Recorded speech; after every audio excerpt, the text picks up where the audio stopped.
Hola a todos y bienvenidos a ROSMED. Vamos a continuar resumiendo los capítulos de la bibliografía de farmacología de Katsu. Hoy vamos a hablar del capítulo 24, fármacos anticonvulsivos. Entonces, la epilepsia es un trastorno crónico del cerebro que provoca convulsiones recurrentes y también impredecibles, afectando aproximadamente al 1% de la población mundial. Es el cuarto trastorno neurológico más común, después de la migraña, el accidente vascular cerebral y también la enfermedad de Alzheimer. Ahora, las convulsiones son alteraciones también temporales en el comportamiento, la sensación o la conciencia, causadas por descargas eléctricas anormales en el cerebro. Las causas de la epilepsia pueden ser diversas, incluyendo daños cerebrales, por ejemplo, traumatismos, accidentes vasculares o también infecciones, tumores cerebrales, malformaciones o factores genéticos. Estas epilepsias se clasifican como sintomáticas o idiopáticas, dependiendo de la identificación de causas específicas o la complejidad de la herencia genética. Los anticonvulsivos, como tal, se van a utilizar crónicamente para prevenir convulsiones, aunque también se aplican en casos agudos como meningitis o también otras neurocirugías, Además, algunos anticonvulsivos pueden interrumpir convulsiones en curso, por ejemplo, el estado epiléptico. Ahora, ¿cómo se da el desarrollo del fármaco para la epilepsia? La mayoría de los anticonvulsivos se descubrieron mediante pruebas en modelos de roedores y utilizando métodos como la prueba de electroshock máximo. Ahora, se han identificado también varios fármacos que actúan sobre distintos o diferentes blancos moleculares, incluyendo canales iónicos y receptores de neurotransmisores. La clasificación de las convulsiones van a ser la siguiente. Vamos a tener dos categorías principales. En primer lugar, crisis focales que comienzan en un área cortical específica y número 2, crisis generalizadas que involucran ambos hemisferios desde el inicio.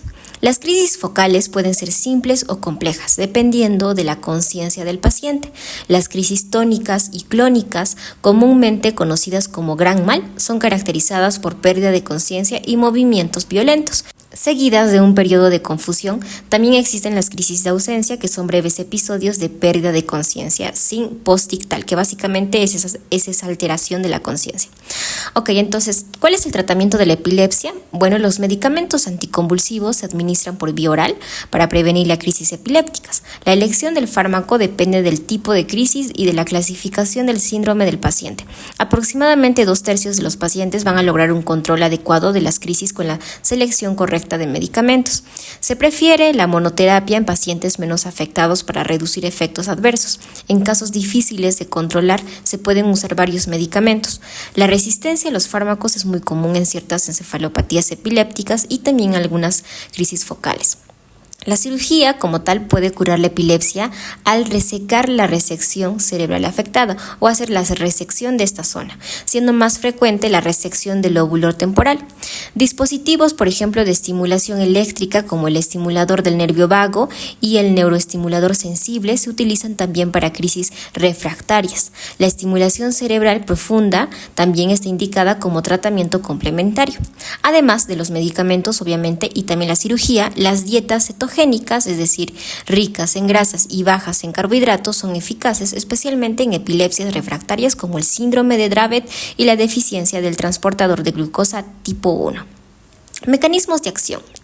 Los mecanismos, en este caso de acción de los medicamentos anticonvulsivos, es que actúan interactuando con blancos moleculares en el cerebro para inhibir las descargas convulsivas. Entonces, las acciones van a ser estas. 1. Primero, la modulación de canales iónicos. Actúan sobre canales de sodio, calcio o potasio. 2. Potenciación de la inhibición GABAérgica.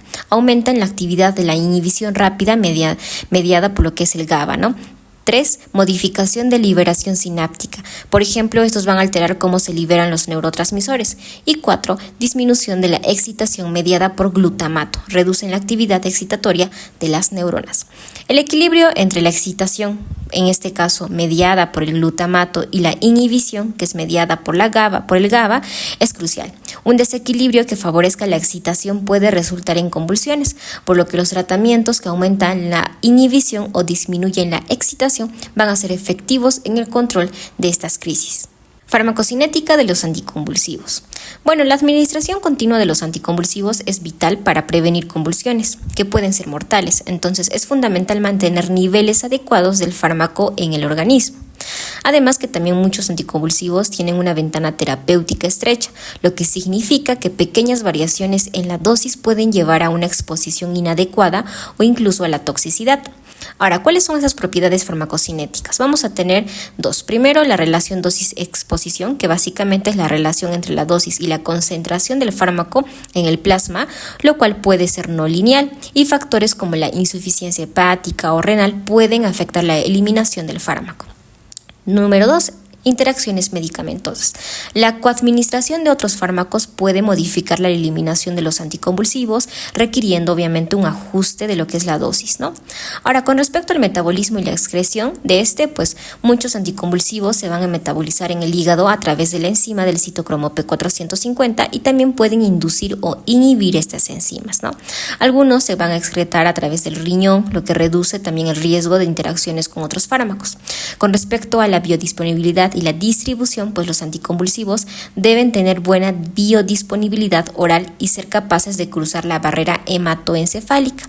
Además que la distribución es predominantemente en el agua corporal total y muchos tienen una vida media larga, lo que justifica su administración varias veces al día.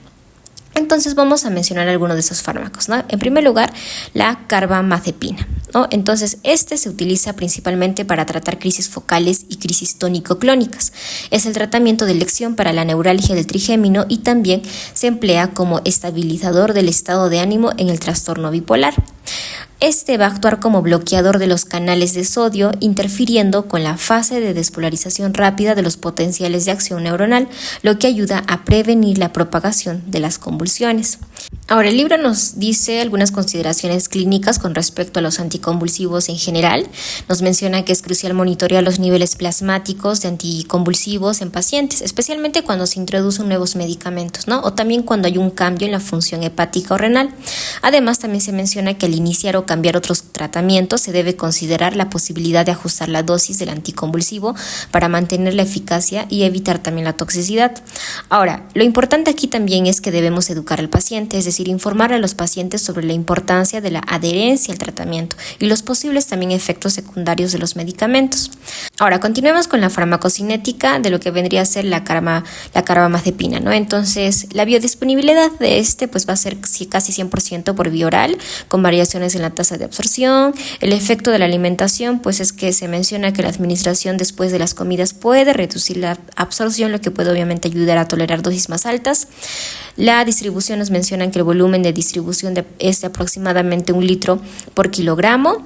El metabolismo de es obviamente en el hígado, principalmente a través del CYP3A4, generando obviamente un metabolito activo, el cual es conocido como carbamazepina 10. Y también el 11-epóxido, ¿no? Aproximadamente el 5% se va a excretar sin cambio alguno. Entonces, con respecto a algunas dosis y niveles terapéuticas, se nos menciona que está disponible en tabletas, suspensiones y formulación intravenosa. La dosis en niños se menciona que es de 15 a 25 miligramos por kilogramo por día. La dosis en adulto van a ser más o menos entre 800 y 1200 miligramos por día, esto en el mantenimiento, también con un máximo recomendado de 1600 miligramos por día, ¿no? Con respecto a los efectos adversos que se mencionan, los más comunes son malestar gastrointestinal, mareos, visión borrosa, la diplopia y también la ataxia. También así como la sedación en este caso, pero se menciona que es rara y también puede ocurrir obviamente en dosis altas, ¿no? Otro de los efectos adversos se menciona que es la leucopenia, que de hecho se menciona que es común, pero generalmente no requiere intervención a menos que los neutrófilos caigan por lo menos debajo de 1000 por milímetro cúbico, ¿no? Algunos efectos adversos raros van a ser erupciones cutáneas y también la hiponatremia. El síndrome de Stevens-Johnson es raro también, pero más frecuentes en portadores del alelo HLA-B1502, especialmente en pacientes asiáticos. Ahora, otro de los medicamentos va a ser la oxacarbazepina, ¿no?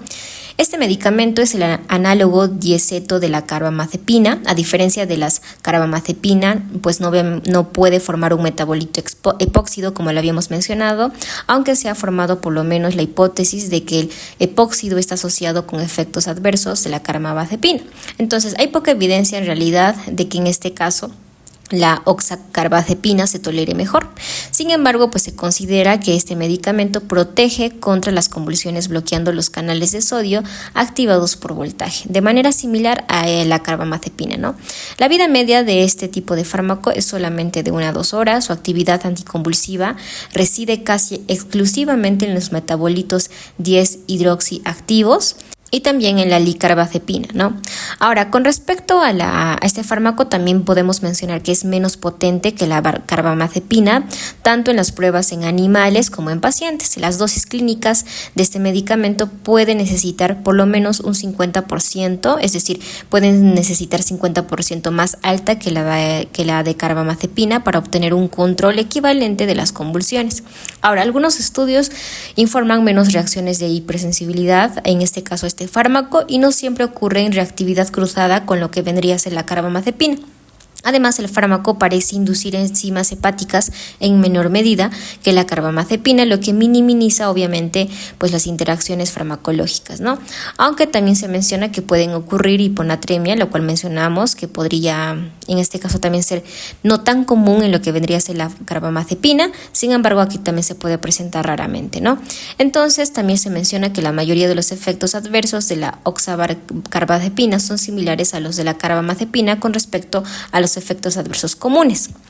Otro de los fármacos van a ser el acetato de eslicarbazepina, ¿no? Este fármaco, se menciona que es un profármaco debido a que obviamente va a proporcionar va a ser una alternativa de lo que vendría a ser la oxcarbazepina con algunas diferencias menores. Una de las ventajas de este fármaco es la vida media, ya que va a durar entre 20 y 24 horas, lo cual obviamente es ventajoso debido a que puede administrarse una vez al día. Además que también se menciona que los anticonceptivos orales llegan a ser menos efectivos con la administración de este fármaco. Otro fármaco vendría a ser la lacosamida.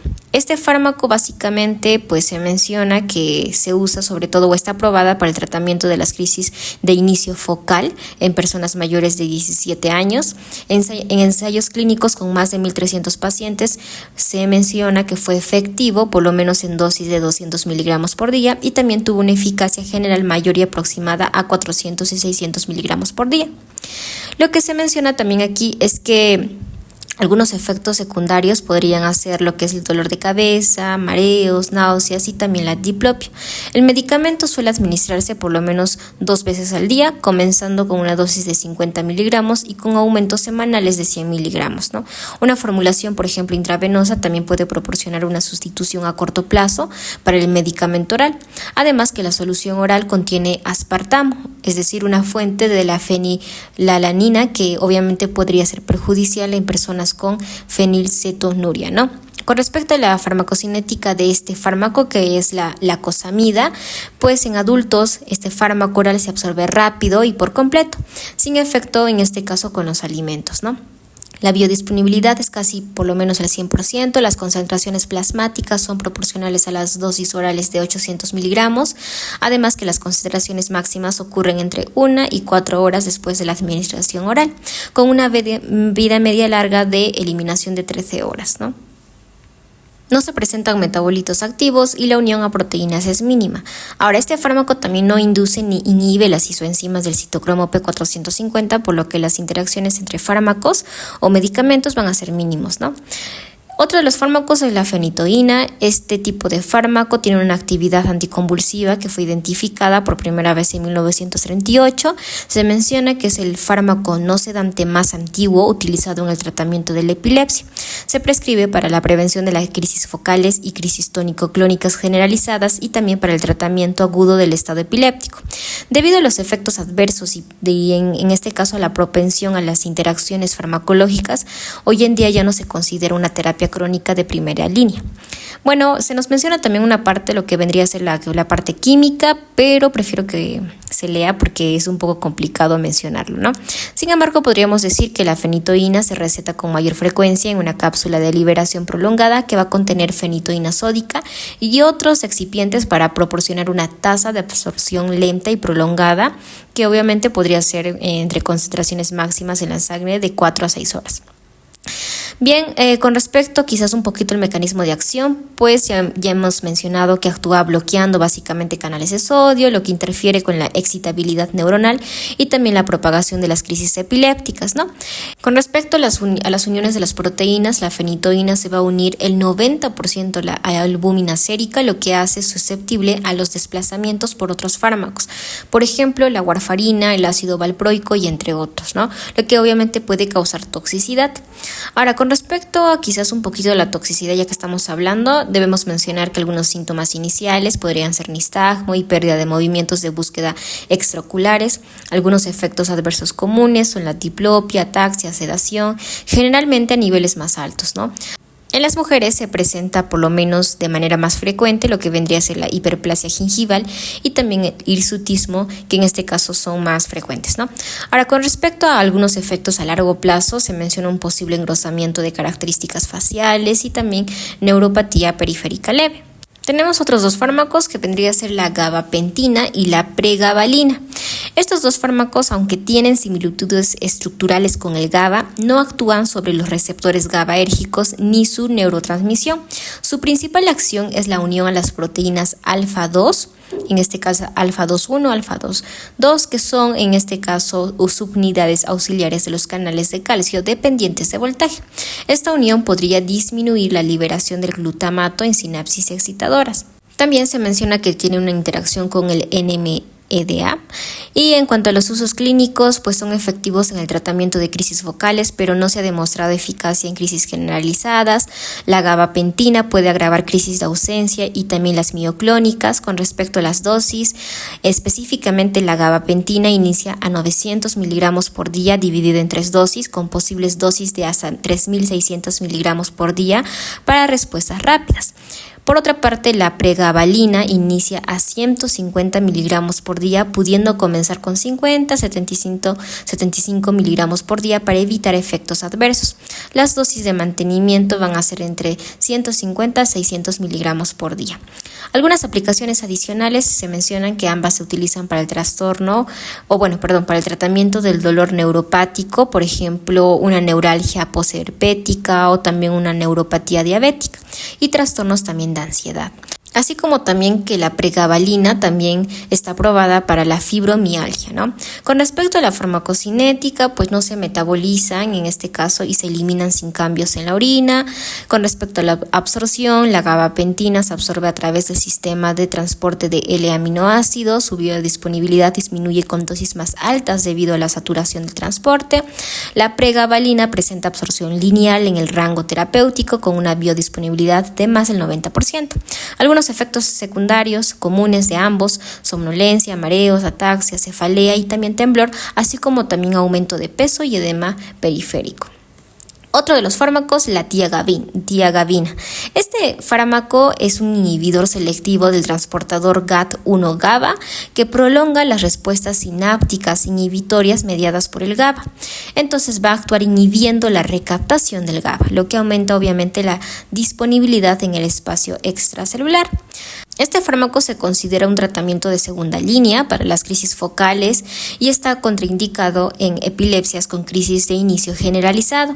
Algunas consideraciones generales que debemos tener en cuenta es que la gabapentina y la pregabalina se utilizan principalmente en el manejo del dolor neuropático y en trastornos de ansiedad, como mencionamos, mientras que la tiagabina se utiliza en el tratamiento de crisis focales específicas, ¿no? Ambos gabapentinoides, que son así mencionados, son bien tolerados, aunque pueden presentar efectos adversos al inicio de la terapia. Otro de los fármacos vendría a ser la ezogabina, también conocido como la retigabina, que básicamente pues es conocida en este caso como la ezogabina en Estados Unidos. Es un tratamiento de tercera línea para las crisis focales. Su uso está limitado debido a efectos adversos como la decoloración del pigmento de la retina y también la piel, lo que ha llevado a la suspensión en el mercado estadounidense. Por otra parte, pues el mecanismo de acción se menciona que es un abridor alostérico de los canales de potasio que se encuentran en axones y terminales nerviosos. Al abrir estos canales en las terminales presinápticas, inhibe la liberación de los neurotransmisores como el glutamato, protegiendo así contra las convulsiones. Ahora, con respecto al uso clínico, las dosis van a variar entre 600 y 1200 miligramos por día, siendo por lo menos el 900 miligramos por día lo más común. Se administra en 3 dosis divididas y se comienza con 300 miligramos por día. Los efectos adversos más frecuentes incluyen mareos, somnolencia, visión borrosa, confusión y disartría. También se han reportado síntomas urinarios leves. Por lo menos desde el 2013 han surgido informes sobre pigmentación azul en la piel, en los labios, pero por lo menos hasta ahora no se asocia con discapacidades visuales, ¿no? Finalmente, la farmacocinética de este fármaco, pues es que la absorción no se ve afectada por alimentos y presenta cinética lineal con interacciones mínimas con otros medicamentos. Continuamos con los fármacos y ahora vamos a hablar del cenobamato, que es básicamente un alquil tetrazol monocarbamato utilizado para tratar convulsiones focales. Tiene actividad anticonvulsiva de amplio espectro, aunque su eficacia en convulsiones generalizadas no ha sido evaluada clínicamente. Con respecto al uso clínico, las dosis de mantenimiento habituales de 200 miligramos por día, con un estudio que evalúa entre 400 miligramos por día mostrando eficacia moderada. Durante ensayos clínicos, las tasas libres, en este caso de convulsiones, fueron más altas que las de otros fármacos aprobados. Además, también se menciona que los efectos adversos más comunes pueden incluir somnolencia, mareos y trastornos del equilibrio. Se han reportado por lo menos algunos casos en donde se puede presentar síndrome de reacción farmacológica con eosinofilia y también algunos síntomas sistémicos durante el desarrollo clínico temprano, pero estos no se observaron en pacientes que comenzaron con dosis muy bajas. Con respecto a la farmacocinética de este fármaco, el cenobamato se absorbe bien, mayores a 88% se menciona y alcanza la concentración máxima en 1 a 4 horas. También se menciona que tiene una vida media terminal prolongada, es decir, de 50 a 60 horas, lo que obviamente permite la dosificación una vez al día. Además que también se metaboliza principalmente a través del CYP2E1, el CYP2A6 y también el CYP2B6. Ok, ahora nos menciona el libro de algunos fármacos anticonvulsivos efectivos. Aquí nos mencionan en este caso la lamotrigina, que vendría a ser un fármaco anticonvulsivo que bloquea canales de sodio también para convulsiones focales y crisis tónico-clónicas generalizadas. Sin embargo, no es tan efectivo como la etosuximida o también el valproato para crisis de ausencia, ¿no? Con respecto a la tolerabilidad, pues es generalmente bien tolerado, aunque también puede causar erupciones graves. En este caso, por ejemplo, el síndrome de Stevens-Johnson, ¿no? También, pues algunos datos que se nos menciona de este tipo de fármaco es que los efectos adversos pueden ser mareos, dolores de cabeza, diplopia, náuseas, insomnio, somnolencia y erupciones cutáneas, como habíamos mencionado. La farmacocinética de este fármaco se absorbe casi completamente con un volumen de distribución de 1 a 1.4 litros por kilogramo y una unión a proteínas, en este caso, alrededor del 55%. Las dosis para adultos van a ser entre 100 a 300 miligramos por día, comenzando con 25 miligramos por día, aumentando obviamente progresivamente. Algo que también podemos mencionar aquí es que la combinación de la lamotrigina y valproato pueden ser eficaces, pero el valproato puede duplicar la vida media de la lamotrigina, aumentando obviamente el riesgo de reacciones adversas, ¿no? Otro de los fármacos, en este caso como se menciona, de fármacos anticonvulsivos efectivos, es el levetiracetam. Este fármaco es un agente anticonvulsivo de amplio espectro, uno de los medicamentos más recetados para la epilepsia, y su popularidad se debe a la favorabilidad, básicamente, en este caso, de los efectos adversos. Tiene una amplia ventana terapéutica, tiene propiedades farmacocinéticas favorables y la ausencia de interacciones farmacológicas significativas. En cuanto al mecanismo de acción de este fármaco, pues podríamos mencionar que es un análogo del piracetam y actúa como un potenciador cognitivo. Se une selectivamente a la proteína SV2A, que básicamente es una proteína de membrana integral en las vesículas sinápticas. Esta unión reduce la liberación del neurotransmisor excitador glutamato durante la actividad neuronal de alta frecuencia, lo que obviamente va a ayudar a controlar las convulsiones, ¿no? Bueno, con respecto a los usos clínicos, pues está en este caso aprobado para el tratamiento de crisis focales en adultos y niños, crisis tónico-clónicas generalizadas primarias y crisis mioclónicas en la epilepsia mioclónica juvenil. Las dosis iniciales o la dosis inicial en adultos puede comenzar con 500 o 1000 miligramos por día, aumentando en incrementos de 1000 miligramos cada 2 a 4 semanas hasta un máximo de 3000 miligramos por día. Bien, algunos efectos adversos de este tipo de fármacos: somnolencia, astenia, ataxia, mareos y también algunas infecciones, ¿no? Es decir, algunos resfriados. Los menos comunes podrían ser irritabilidad, ansiedad, depresión y algunos mencionan la habilidad emocional. Otro de los fármacos vendría a ser la brivaracetam, que básicamente es un análogo de la levetiracetam, aprobado para el tratamiento de crisis iniciofocal, es decir, ese tipo de crisis que son parciales. Se menciona que también es un ligando de alta afinidad para el SV2A, ¿no? Que de hecho ya lo habíamos explicado en el anterior fármaco.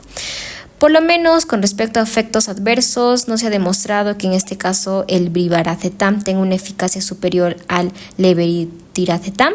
Los efectos adversos pueden incluir depresión, insomnio, irritabilidad y también agresión y también la ansiedad.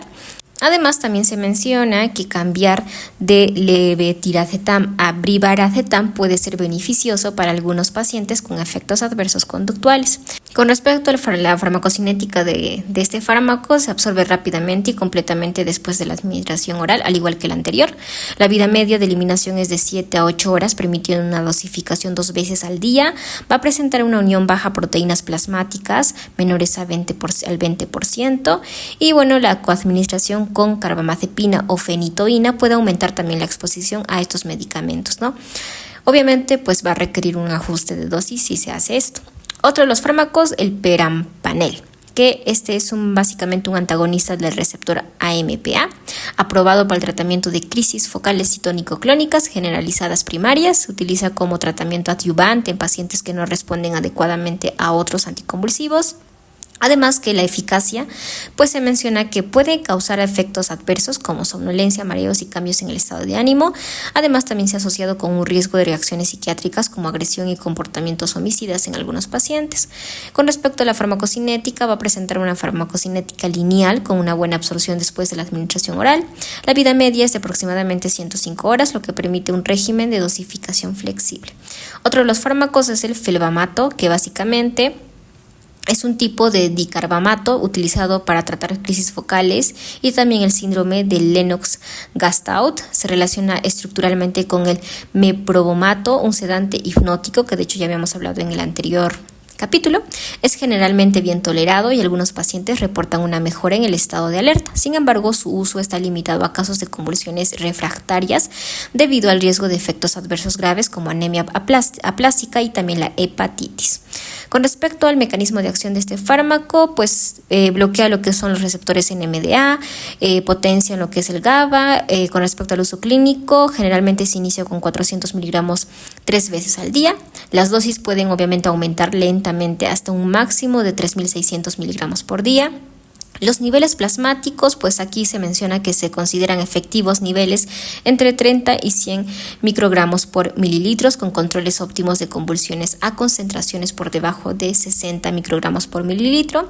Bueno, esto es un dato también muy importante, específicamente para que pues podamos ver si se debe bajar la dosis o no, ¿no? Y también se menciona que pues las crisis focales, en este caso el felbamato también reduce estas crisis, sobre todo las atónicas y otros tipos en el síndrome de Lennox-Gastaut.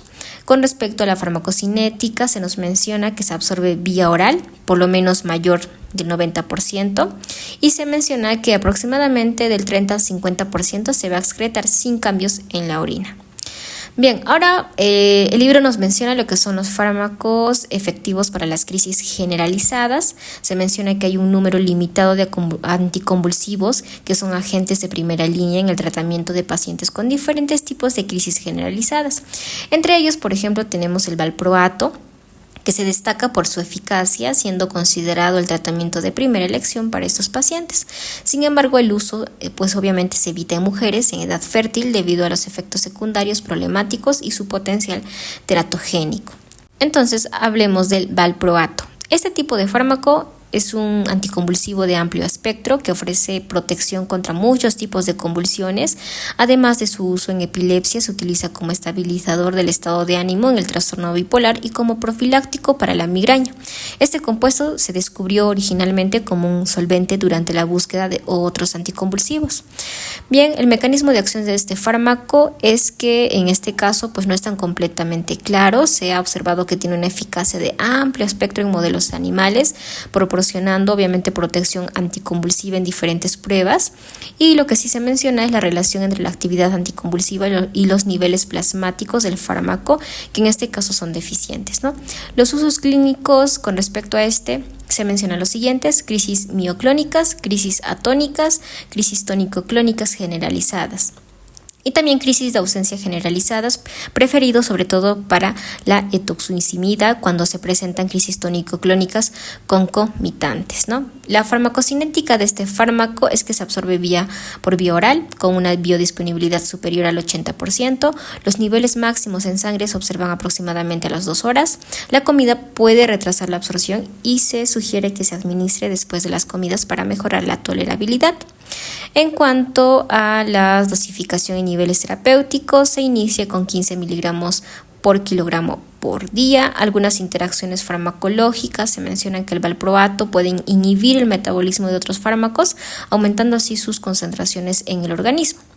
Bien, otro de los fármacos vendría a ser la zonisamida. Este fármaco es un fármaco anticonvulsivo de amplio espectro, también eficaz para tratar crisis tónico-clónicas focales y generalizadas en adultos y niños. También se ha demostrado su efectividad en algunas epilepsias mioclónicas y espasmos infantiles. Lo más importante aquí es que en este caso la zonisamida es una sulfonamida similar al topiramato, que también contiene una estructura de sulfonamida y comparte algunas acciones farmacológicas, incluidos por ejemplo la inhibición de la anhidrasa carbónica, ¿no? Ok, ya vamos a terminar y vamos a hablar de algunas consideraciones finales. Aquí vamos a hablar de lo que es el síndrome de Dravet, que es un trastorno complejo que se caracteriza por crisis epilépticas difíciles de controlar. Y para esto vamos a tener un fármaco, que en este caso se ha asociado más para el tratamiento, ¿no? Que vendría a ser el cannabidiol, que es conocido como el CBD. Bueno, básicamente el mecanismo específico de este tipo de fármaco no está completamente claro. Sin embargo, se ha demostrado que el CBD tiene una actividad anticonvulsiva en modelos de animales. No actúa a través de los receptores cannabinoides, ojo, CB1 y CB2. Pero la efectividad como tal pues ha mostrado que la eficacia, más que todo en la eficacia, la reducción de las crisis, ¿no? Incluso cuando otros tratamientos han fracasado. Con respecto a algunos efectos secundarios del CBD, pues tenemos somnolencia, disminución del apetito, diarrea y fatiga, que vendrían a ser los efectos más comunes. También se han observado anomalías en las pruebas de función hepática, especialmente cuando se junta con el valproato, ¿no? Otros fármacos que se nos menciona es el clobazam, el estiripentol, ya hablamos del valproato, también del topiramato, y en este caso también se menciona la fenfluramina, el estiripentol, la vigabatrina, que son otros fármacos que también, por ejemplo, este último es un análogo del GABA, que de hecho se utiliza más que todo para las crisis focales y los espasmos infantiles. Sin embargo, pues obviamente este capítulo es muy largo, así que vamos a hablar ahora de lo que vendría a ser la vigilancia terapéutica de los fármacos, ya para terminar, y también de lo que vendría a ser el estado epiléptico, ¿no? Ya que esto es lo más importante. Entonces, la vigilancia terapéutica de los fármacos, pues se dice que el comportamiento farmacocinético de la mayoría de los medicamentos anticonvulsivos va a variar notablemente de paciente a otro, obviamente. Porque obviamente, pues, por lo que la dosificación obviamente va a tener que ser individualizada. Ahora, la vigilancia de las concentraciones terapéuticas del fármaco se van a utilizar a menudo como ayuda para la dosificación, y se menciona que en todos los casos los rangos deben interpretarse de manera flexible, dada la variabilidad individual. Entonces, los niveles del fármaco son útiles en las siguientes situaciones. Primero, para guiar los ajustes de dosis cuando hay un cambio en la formulación del fármaco. Segundo, cuando ocurren crisis intercurrentes. Tercero, cuando se agrega o se elimina una medicación interactiva del régimen del paciente. También durante el embarazo. También para establecer un rango de concentración terapéutica individual cuando un paciente, por ejemplo, está en remisión. Para determinar si los efectos adversos están relacionados con los niveles del fármaco. Y también para evaluar la adherencia. Finalmente, hablemos del estado epiléptico de manera rápida. El estado epiléptico se define clínicamente como convulsiones anormalmente prolongadas o repetitivas. Vamos a tener dos formas, estado epiléptico convulsivo y el estado epiléptico no convulsivo. El primero consiste en crisis tónico-clónicas generalizadas repetidas con depresión posictal persistente de la función neurológica entre las convulsiones, y el segundo, que es el estado epiléptico no convulsivo, es un cambio persistente en el comportamiento o procesos mentales con electroencefalograma epileptiforme continuo pero sin signos motores importantes. Cuando hablamos de la farmacología, específicamente del tratamiento, pues el tratamiento inicial de elección es una benzodiazepina, ya sea lorazepam o diazepam intravenoso, aunque existe evidencia de que se prefiere el midazolam intramuscular si eso reduce el tiempo para administrar la dosis. Ahora, el lorazepam es menos lipofílico que el diazepam y no experimenta una redistribución tan rápida desde el cerebro hacia los tejidos periféricos como lo hace, por ejemplo, el diazepam. Las concentraciones clínicas, en este caso efectivas, del diazepam en el cerebro después de un bolo intravenoso disminuyen con rapidez a medida que el fármaco sale del compartimento central hacia la grasa periférica. Uno de los datos que se nos menciona aquí es que el lorazepam también tiene una captación del tejido periférico menos extensa, lo que obviamente va a permitir que obviamente permanezcan concentraciones clínicamente efectivas en el compartimento central durante mucho tiempo, ¿no? Ahora, en el entorno prehospitalario, el diazepam por vía rectal, el midazolam intranasal o el midazolam administrado en la mucosa de los carrillos son los primeros tratamientos alternativos aceptables si no están disponibles las opciones preferidas. Se menciona que las convulsiones cesan en alrededor del 50% de los pacientes que reciben cualquier tipo de estos tres fármacos después del fracaso de una benzodiazepina. La evidencia disponible indica que el fenobarbital por vía intravenosa puede ser más eficaz, pero tiene una vida media prolongada, lo cual causa efectos secundarios persistentes, entre ellos, por ejemplo, sedación intensa, depresión respiratoria o también la hipotensión. Por otra parte, la locozamida por vía intravenosa también se ha usado como un segundo tratamiento para el estado epiléptico. Ahora, en el caso de que la segunda terapia no suspende, en este caso las convulsiones, a menudo se puede probar con un fármaco de segunda línea adicional. El estado epiléptico refractario ocurre cuando las convulsiones continúan o recurren al menos 30 minutos después del tratamiento con fármacos de primera y segunda terapia. El estado epiléptico refractario se trata con dosis anestésicas de pentobarbital, propofol, midazolam o el tiopental. Informes, por ejemplo, de casos indican que la ketamina puede también ser eficaz. Ahora, si el estado epiléptico continúa o recurre 24 horas o más después del inicio de la anestesia, la afección se considera superrefractaria. A menudo el estado epiléptico superrefractario se reconoce cuando se suspenden los anestésicos y recurren las convulsiones, pero se menciona que no hay terapias establecidas para este estado epiléptico, ¿no? Finalmente, ahora sí, el tratamiento del estado focal epiléptico es similar a la terapia para el estado epiléptico convulsivo, aunque en algunos casos es suficiente con restablecer el tratamiento anticonvulsivo oral. Y algunos últimos datos que quizás ya me estaba olvidando, vendría a ser lo que es la teratogenicidad y también en cuanto a la lactancia materna, ¿no? Entonces, se nos menciona que la teratogenicidad de los medicamentos anticonvulsivos es una preocupación obviamente en las mujeres embarazadas, ya que muchos de estos fármacos pueden causar malformaciones congénitas. Entonces, el valproato es un teratógeno conocido y su uso durante el primer trimestre aumenta el riesgo de defectos como la espina bífida. El fenobarbital y el topiramato también están asociados con mayor riesgo de malformaciones como defectos cardíacos y paladar hendido.